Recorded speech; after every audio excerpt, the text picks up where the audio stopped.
I'm Steve Lascalzo, and this is The Way.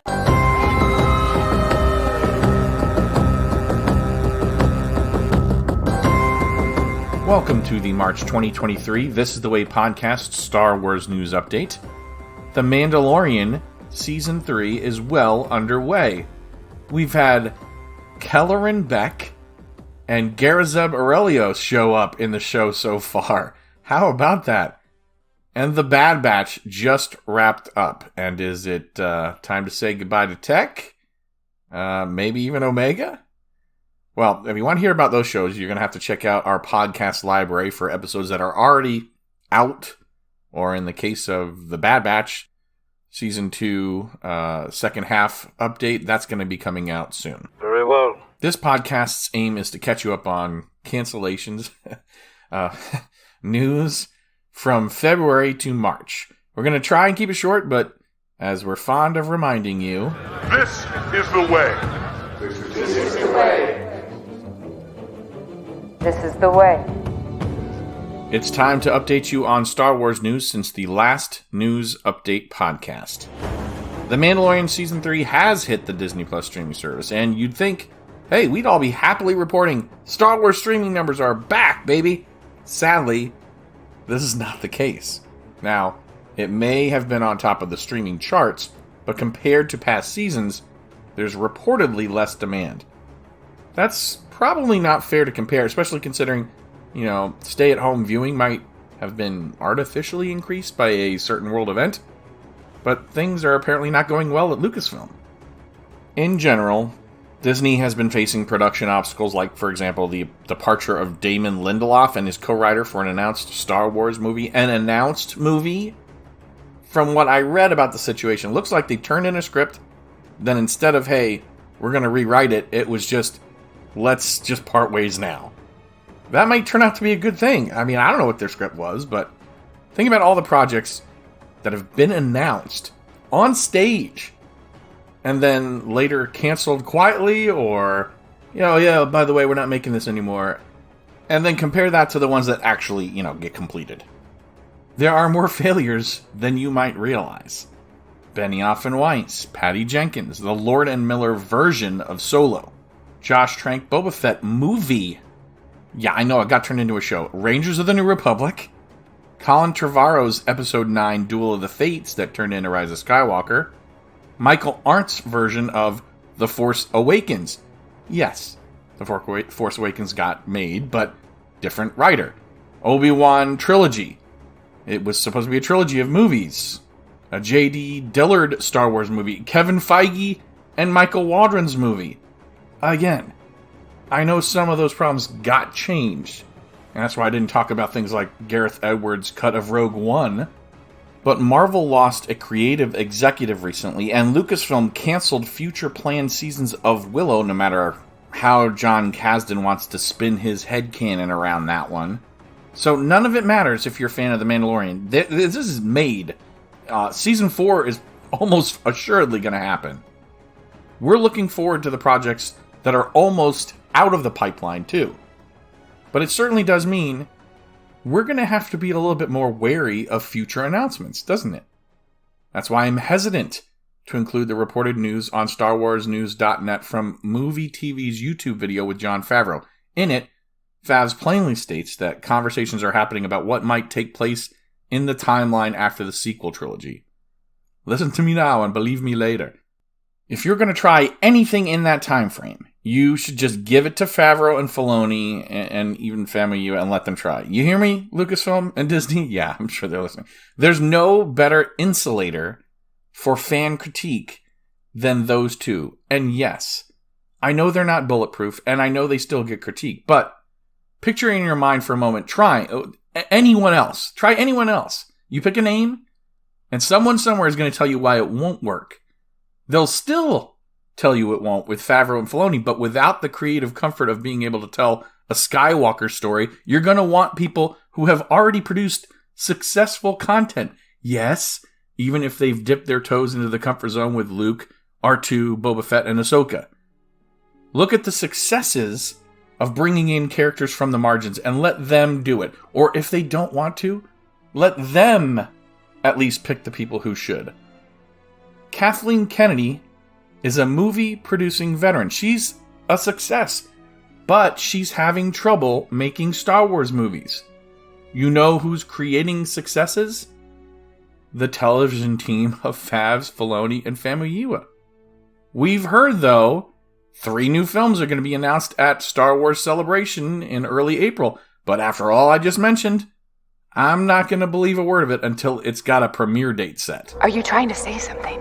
Ahsoka is going to be the next live-action television series after The Mandalorian wraps, since The Bad Batch is now finished. And by the way, no news on a possible 3rd season for that show, at least at the time of the recording of this podcast. I think it's likely based on the story, but no announcement. It looks like Ahsoka will release in the fall of this year, which is fine. You know, take a summer break with the May the 4th content holding us throughout the summer. We did discover a few things about Ahsoka in the month of March. First, Filoni has been thinking about Ahsoka's story for a long, long time. He acknowledges things have changed. The impression I got from the IO9 article I read was that the series, while borrowing heavily from the partnership with Favreau and The Mandalorian, it's designed as a live-action continuation of the story we saw for her in Rebels. Consider it an epilogue, then. Directing is going to be Dave Filoni, of course. Peter Ramsey, who just directed an episode of The Mandalorian, and Steph Green. Ramsey's episode of The Mandalorian, that was Chapter 21. And then Green directed episode 2 of the Book of Boba Fett. Cinematography is going to be handled by Eric Steelberg and Quen Tran. Steelberg was DP on Ghostbusters Afterlife, and Tran has worked on some Apple TV Plus shows and happens to be married to voice actor Sam Riegel, who, yes, has worked on Star Wars and is part of the Critical Role cast. Goo goo gaga! It's me, the cutest green guy in the galaxy, baby Yoda! And speaking of stars... Mark Rolston is joining the cast in the role of Captain Hale. Well, apparently he signed an autograph at WonderCon recently for someone with the name in quotes, Captain Hale, so take that with a grain of salt. But Rolston, he's been in Aliens, Lethal Weapon 2, Shawshank Redemption, Rush Hour, The Departed, Star Trek TNG, The X-Files, Walker Texas Ranger, Nash Bridges. He's also a voice on Star Wars Tales of the Jedi. Jedi, arrest these criminals and have them release my son at once. So he is that guy in Hollywood, the kind of actor that's just been about everything, and you say, oh, it's that guy from that thing. The Acolyte is another show that is in production, so we are going to report on it because it's happening. It's showing up more and more in the news as it continues the production, and directors Alex Garcia Lopez and Kogonada seem to be 2 of the names getting at least an episode each for that series. Kogonada is not a name I recognize, nor is his work on After Gang or Pachinko. Garcia Lopez, however, has done The Witcher, Daredevil, The Punisher, Luke Cage, and other sci-fi, so I'm familiar at least with his work. How many episodes is this show going to run? Well, an intimacy coordinator may have given a tip, and don't worry, I'm not even going to mention that this show apparently needs an intimacy coordinator, but this person's work on the show was listed on a resume according to SWNN and The Direct as 8 by 60. That's 8 episodes of 60-minute length, and I take that to mean the episodes will range between the 30 and 60-minute length. There was something else picked up on by SWNN, and that was the lawsuit by a producer against Lucasfilm, revealing that the writer's room for the show intends for the show to run multiple seasons. Again, look at Willow for how that can turn out. But at least there's a definite indication that there are long-term plans, and this isn't a one-and-done style show that later gets extended beyond character development. And in Acolyte news from March, shooting has been underway in the UK for a few months, but it may briefly move to Portugal's Madeira Island. There's a famous forest, Fanal, that is about as otherworldly as you can get. Seriously, just do a Google search for images from Fanal, F-A-N-A-L, and you'll see. I was thinking Dagobah without the swamps, or maybe even something Lord of the Rings-ish. I don't know what's coming from there, but it is sure beautiful in pictures. And as I reported last month, shooting continues until May, and the show isn't expected to debut on Disney Plus until 2024. It's been a long 5 years. Gamer news. Jedi Fallen Order's sequel got a trailer release in late March. Actually, it came out after the original release date of March 17th. Now it's slated for late April for Xbox, PS5, and PC, but the trailer showed us a possible antagonist, a High Republic-era Jedi taken out of stasis. There's also a new look for Night Sister Merrin, and the crew of the Stinger Mantis seems to be still hanging around. I saw Grease getting a hug, BD was there, Siri was there, and we saw more of Bodhi Akuna. I'm sure you can find the trailer if you haven't seen it, and I'm sure you'll also start to see it pop up more and more when we get closer to the actual release date. One more note in gaming that really kind of goes with Mando Monday. It's an update to the Star Wars The Old Republic game, SWTOR.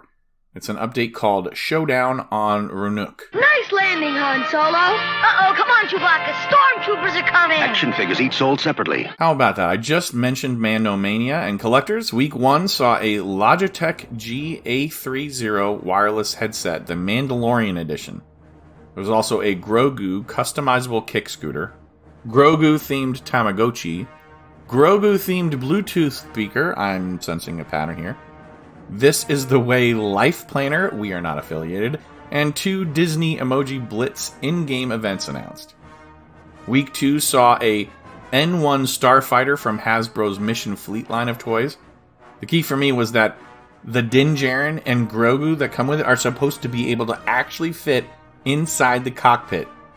And there was a converted droid port too for Grogu. So how about that? You can actually, just like the old times, put your characters in the ship. The second week of offerings also mentioned a Lego Star Wars Pirate Snub Fighter set, Mandalorian and Grogu themed shoes from Native Shoe, and they look like a different version of Crocs if you ask me. There's also a Precious Cargo blend of Joffrey's coffee with Grogu on the packaging, and a special in-game event for Galaxy of Heroes featuring the Mandalorian with unlocks and free digital items as rewards. Week 3 saw the featured Tusken Warrior figure from the Book of Boba Fett. It's a 3 3/4 inch scale vintage collection series edition of the character that, trained Boba Fett in that gaffy stick fighting way. There's also a Lego Spider Tank from the Mandalorian's Mines of Mandalore episode. That's apparently what that thing was, a spider tank. There is no floating eyeball included, and at $49.99, it's strange there wasn't even like a special piece, like a headpiece painted with the eye behind a plastic box or something like that. I mean, I know Lego does have little heads that they could have painted a red eye on. It does come with Din Djarin, Bo-Katan, and Grogu figures. There's also a Grogu Pop-Outs Pop Socket, Mandalorian-themed socks from Rock'em Socks, and Mandalorian additions to the Enzo Rings Star Wars collection, and more. Week 4 featured a Gentle Giants bust of Paz Vizsla for $150. He's depicted as seen in the first season, 3rd episode, when the Covert comes in like the cavalry to save Mando on Navarro, but maybe also Chapter 21, he does a little bit of that, right? There was also a vintage collection edition of Cad Bane from the Book of Boba Fett, an R5-D4 shirt, and look, I like the droid, but I'm not buying this from a certain point of view, Hero of the Rebellion, even in Chapter 21 with, Captain Teva saying something about... This is like wearing a Tony Kukoc shirt instead of Michael Jordan, R5 versus R2. But that's just my opinion. There is a This Is the Way stud earring set by Girls Crew, and I'd totally get it if my oldest wanted her ears pierced. There's a comic-themed Mandalorian travel tumbler via the Shop Disney store. There's some good stuff on here. I want to tell people about Star Wars. I want to make Star Wars cookies. I want to make speeches about Star Wars. I want to make ice cubes in the shape of Star Wars characters. Then there's the most recent, Week 5, a lightsaber forged Yoda green electronic lightsaber retailing for about $28. Star Wars Vintage Collection Tusken Raider set, 4 figures, 5 staff accessories for about $55. A Pike Syndicate soldier as seen in the Book of Boba Fett series for about $25 and more. 2 new scents from Dr. Squash, Beskar Tar featuring Din Djarin, and Force Fresh featuring Grogu. A porcelain sculpture of Grogu by Yadro, and a Grogu Easter plush by Mattel. Hasbro also announced the latest Black Series collection, which is a 2-pack of characters from Obi-Wan Kenobi, the series, a black armored Purge Trooper, and a bright yellow Ned B droid. Only $75. Just one more thing. There may be more coming out of MegaCon and then Star Wars Celebration, and we traditionally do Disney Parks news at this point, but I saw something at South by Southwest that caught my eye, and I'm wondering, how long is it going to be before we see that famed real, and I'm doing air quotes, lightsaber? The one that Josh D'Amaro likes to show off. I think one of the earlier prototypes was shown off in 2021 or even earlier maybe. It was back before Galactic Star Cruiser. You know, there was a point made, you're never ever going to get to hold this thing. It's just for show, so don't book a room and then expect that you're going to get to hold this thing. Just for showing off. More like it, you know. That's what D'Amaro and the Imagineer were doing in Austin at South by Southwest. It's still not going to be purchasable. I mean, you still can't hold it. I think that more relates to the delicate nature of this product at this stage. I mean, there is a patent for it, I think, and Disney will absolutely eventually try to sell this thing when it's ready, and it's not going to be cheap. Oh, and by the way, it's still not something that you can even hold your hands on by staying at the Star Cruiser. So keep dreaming, right? But when it is available, I'll take mine in Luke or Yoda Green. Thank you very much. I think we can let him off with a warning this time. Before I wrap things up, I wonder if you've noticed a few newer pieces of sound I included in the podcast today. Those come courtesy Joseph Shirley and Ludwig Göransson. The Mandalorian Season 3 Volume 1, containing the original score of chapters 17 through 20, is out now. 19 tracks, starting with Living Waters and finishing up with Double Signet. You can certainly find it on Spotify, because that's where I found it, and I expect Volume 2 might be ready a week after the last episode of the season, but I can't be sure. I just wanted to make sure I got that in there in case you hadn't noticed it. But if you think I've missed something, send email to thisisthewaypodcast@gmail.com. All our links can be found in one place, linktree/thisisthewaypod, that's linktr.ee/thisisthewaypod. Our Twitter and Instagram links are there, @thisisthewaypod, as well as links to our YouTube, Twitch, Facebook, Apple Podcasts, Spotify, and Spotify for podcasters, which is what Anchor.fm turned into. But that's it for now. Thank you so much for joining me for this March 2023 news update. Next up will be more Mandalorian. Eventually a second half of the Season 2 recap for the Bad Batch, and eventually an April news update. And I don't think we're going to have time, or really the inclination, to cover MegaCon and Star Wars Celebration news. I think that's just going to come in our next news update. Until then, I'm your host, Steve Lascalzo, and this is The Way. May the Force be with you, always.